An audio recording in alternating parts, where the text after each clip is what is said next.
back to Hello Hemlock. We are discussing Man by Thúy. This book comes out, I think, on August 26th, so just in a little while. This is an advanced copy sent to me by Jason to read for this channel, and I'm so glad that he sent it because it's beautiful. I loved this. I was going to try and not be too spoilery, but the book is not that big, and Jason kind of went over the general outline of the plot and the premise. So I am going to be talking about some of the things that happen in this book. I definitely don't feel that it would ruin the reading experience if you watch this video before you read it. I'm not going to tell you how it ends, so don't worry about that.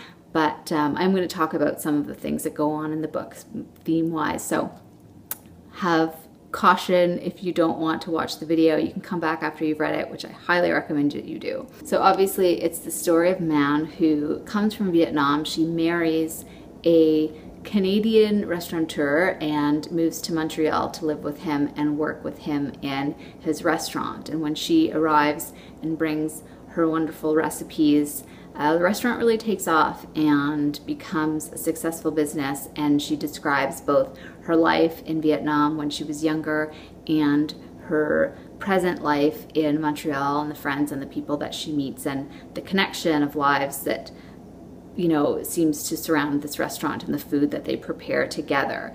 And Jason said in his video, he talked about how the preparing of recipes harkens back to different time periods in Man's life. So while she's preparing different recipes, she's reminded of different times in her life and different experiences, and certain recipes mean different things to her and have different connections. And so in that sense, the book really kind of doesn't take place as chronologically as you might expect, because we're getting her internal thoughts. She's thinking all the while, and we're kind of going with her thoughts to the places that she's at. So as she goes about her day, if she's making different types of food or she's thinking about different parts in her life, we go there with her. And so as you read along, you piece together the story of her life. And it's very poetically written. It's very beautiful, almost dreamlike in that way that you kind of float from one thought to the next, and one idea or person or exchange or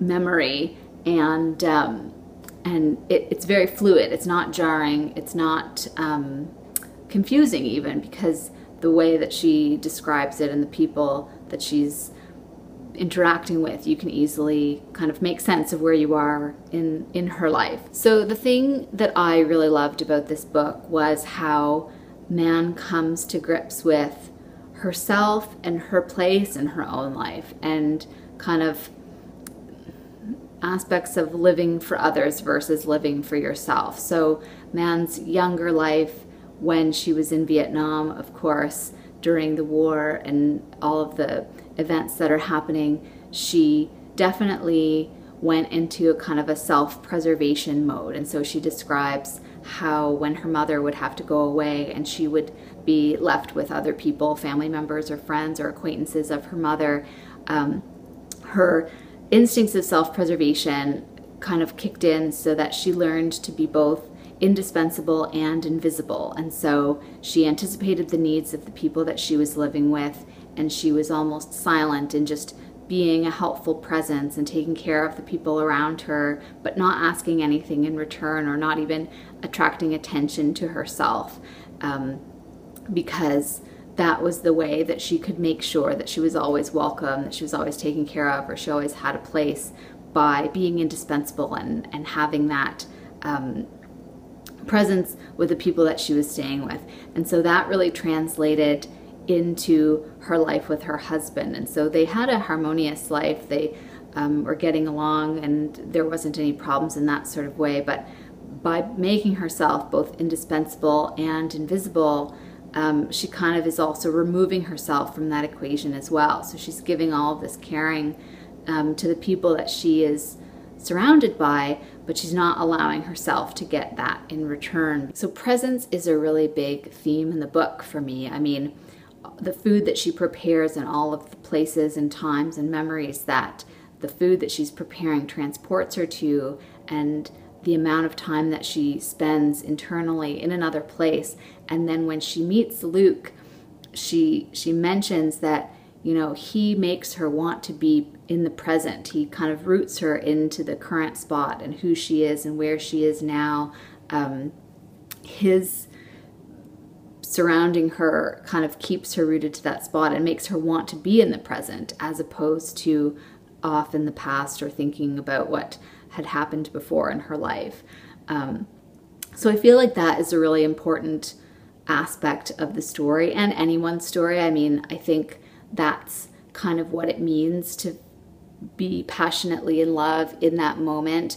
The first time that you experience something like that, it's quite overwhelming, because all that you care about is that moment, or all that you want to be is in that present moment. You're not thinking about the past or the future or anything like that, because you don't have time for that. Your whole world exists just in the present, and that is a overwhelming thing, and also a captivating thing. Once you feel that, you want to continue that way. So I found that the way that this book represents those types of connections between people was really beautiful and really realistic even. There's no right or wrong or bad guy or good guy in the story. There's just the connections that we have with people and how we relate to them, both through food and through acts of kindness, and how we configure our relations to one another. One of the things that it first states when Man meets and goes along with her husband, she mentions that he was by nature a very lonely man, and he made no effort to make room for her on the bench, because it didn't occur to him to make room for her because he was so used to being lonely. And so in that sense, because Man's instinct to just cater to the needs of whoever she is with, she doesn't assert herself in her husband's life other than caring for him and taking care and being that indispensable and visible presence. So yeah, I won't go on and on. This book is not very big. It doesn't take that long to read. I was almost late for work one morning because I had about 15 pages left and I couldn't leave until I finished reading it. Highly recommend it. It's quite beautiful. It just speaks so well about the relationships that we have and how we form our network and how we communicate our needs to one another. I found it really interesting, and I definitely look forward to hearing what Jess thinks about it. I know Jason and I were texting a little bit before we put up our videos about how we were thinking about the book and what we thought, but I haven't heard anything about what Jess thinks, so I look forward to that. And once it comes out, if anyone has read it, I would love to know what you think. So definitely come back and leave some comments, and I hope you enjoy it. Thanks very much. Bye-bye.